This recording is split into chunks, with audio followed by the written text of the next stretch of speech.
নমস্কার বন্ধুরা, আমি শ্রাবণী। আমার গার্ডেনিং চ্যানেলে তোমাদের সবাইকে স্বাগত। বন্ধুরা, আমি আজকে তোমাদের গোলাপ গাছের ওপর যে ভিডিও নিয়ে এসেছি, সেই ভিডিওয় মূলত আমি এই বিষয়গুলোই বলবো।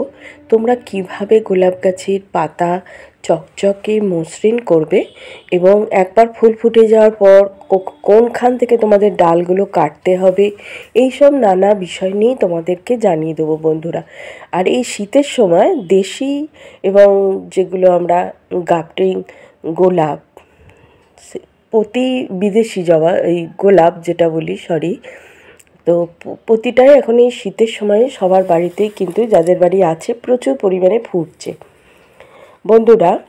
এই সময়ে তোমরা যে গোলাপ গাছের একবার ফুল ফুটে যাওয়ার পর ফুলগুলি তোমরা অবশ্যই কোন সময় কাটবে, কারণ যখনই দেখবে ফুলের পাপড়ি ঝরতে শুরু করেছে, ঠিক সেই সময় কিন্তু ফুলটা তোমাদের কেটে দেওয়া উচিত। আর কোনখান থেকে কাটবে, দেখো ওই যে 3 পাতা আছে, 3 পাতার উপরেও পাতা যেখান থেকে বার হচ্ছে কচি পাতা, সেখান থেকে তার নিচে থেকে তোমার কাটতে হবে। ঠিক 5 পাতা যেখান থেকে আছে তার ওই জায়গাটা থেকে। 3 পাতা তো আছেই, 3 পাতার নিচে যেখানে 5 পাতা আছে, ঠিক দেখো, ঠিক সেইখানে তোমরা ওই ফুলটি কেটে দেবে। যখনই দেখবে তোমার গোলাপ গাছের ফুল পাপড়ি ঝরতে শুরু করেছে, ঠিক সেই সময় তুমি একদম গাছের ওই রকমভাবেই কেটে দেবে। আর সঙ্গে সঙ্গে অবশ্যই ফাঙ্গিসাইড লাগাবে। সেখানে যে কোনোভাবে হলুদ লাগিয়ে দাও, অ্যালোভেরা জেল লাগিয়ে দাও, যার কাছে যেটা ফাঙ্গিসাইড আছে অবশ্যই লাগাবে, কারণ ওইখান থেকে ডাইব্যাক শুরু হয়ে যায় আর গাছটি কিন্তু আস্তে আস্তে তোমার শুকিয়ে যাবে তুমি যদি এই কাজটি না করো। এইবার তোমাদের চলে আসবো আমি। দেখো, আমি নিয়েছি এপসম সল্ট, যেটা MgSO4 বাজারে পাওয়া যায়, তোমরা যে কোনো ফার্টিলাইজারের দোকানেই পেতে পারো। এই জিনিসটা অনেকটা চিনির মতন দেখতে, লম্বা লম্বা সাদা। তোমরা জলে গুললে এটা সহজেই জলে গুলে যায়।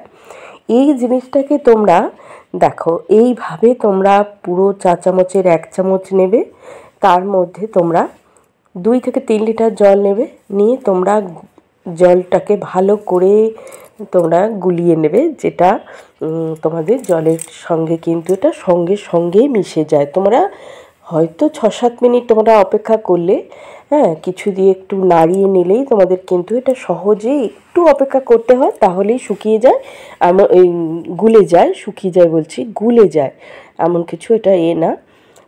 তো এই জিনিসটা কিন্তু গোলাপ গাছের খুবই পছন্দের জিনিস, এই এপসম সল্ট। এইটা কিন্তু তোমার গোলাপ গাছের এই যে পাতা আরও মসৃণ, আরও বড়, ঘন, সবুজ, একদম চকচক করবে তোমাদের কিন্তু, এই যদি তোমরা এপসম সল্ট জলে গুলে দেবে আর গোড়ায় অবশ্যই, এবং গাছে তোমাদের পাতায় স্প্রে করতে হবে। পাতায় এই যে ঘন সবুজ পাতাগুলো, তার মধ্যে প্রথম তো গোলাপ গাছের পাতা লাল ছোট্ট ছোট্ট কচি কচি বার হয়, তো সেই সময় কিন্তু অবশ্যই তোমাদের যে কোনো একটা কীটনাশক অবশ্যই সপ্তাহে 1 দিন করে স্প্রে করতে হবে। তা না হলে তুমি নিম তেল করো, বা তোমরা কাকা, রুগর, টাবগর, ইন্টারপিট, নানা ধরনের যে কোনো একটা ভালো রকম একটা কীটনাশক কিন্তু তোমাদের এই সময়, এই কচি পাতা যখন বার হবে, তোমাদের অবশ্যই স্প্রে করতে হবে। কারণ এই কচি পাতা মাকড়ের এটা আক্রমণটা বেশি হয় এবং পাতা তোমার খেয়ে নেয়।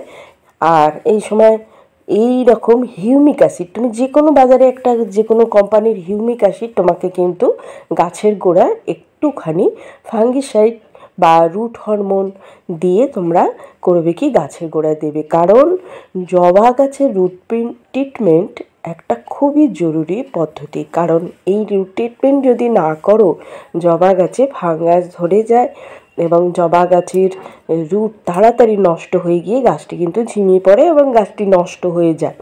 দেখো, আমার টাবগড় নিয়ে এসেছি, কারণ আজকে এই যে একটা গাছ দেখছো, দেখো এই যে শেষের গাছটা দেখাচ্ছি, ওই গাছটা হয়েছে কি, এটা তো আমি কেটে দিলাম, কেটে অবশ্যই ফাঙ্গিসাইড দিয়ে দিচ্ছি, তোমাদেরকে দেখাচ্ছি।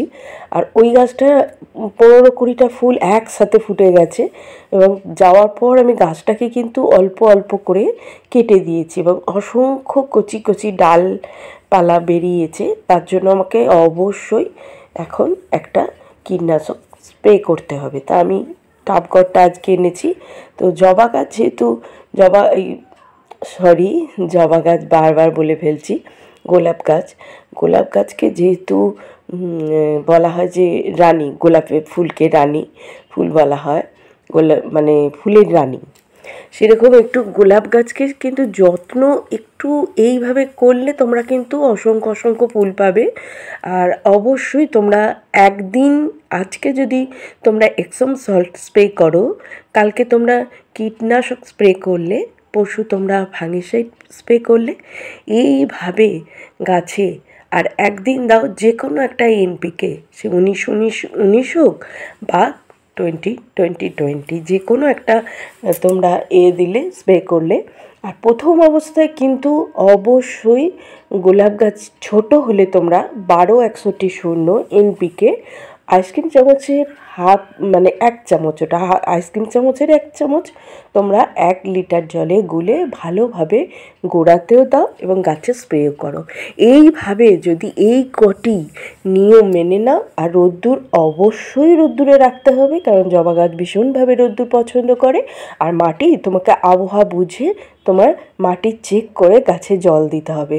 এই কটি সমস্যা যদি মিটিয়ে নাও আর এই দেখভালগুলো যদি গোলাপ গাছের করো, তোমাকে আর গোলাপ গাছে ফুল নিয়ে চিন্তা করতেই হবে না। তোমার গাছে অসংখ্য অসংখ্য ফুলে কিন্তু ভরে থাকবে বন্ধুরা। আর গোলাপ গাছের একটা প্রবলেম হয়, যেটা ডাইব্যাক, তোমরা ডাল কাটলেই অবশ্যই তোমরা যে কোনো একটা ফাঙ্গিসাইড দিয়ে দেবে। আজ তাহলে আসি বন্ধুরা, দেখা হচ্ছে অন্য কোনো ভিডিও। আজ তাহলে এলাম। তোমরা যারা পাশে আছো তাদের অনেক অনেক ধন্যবাদ।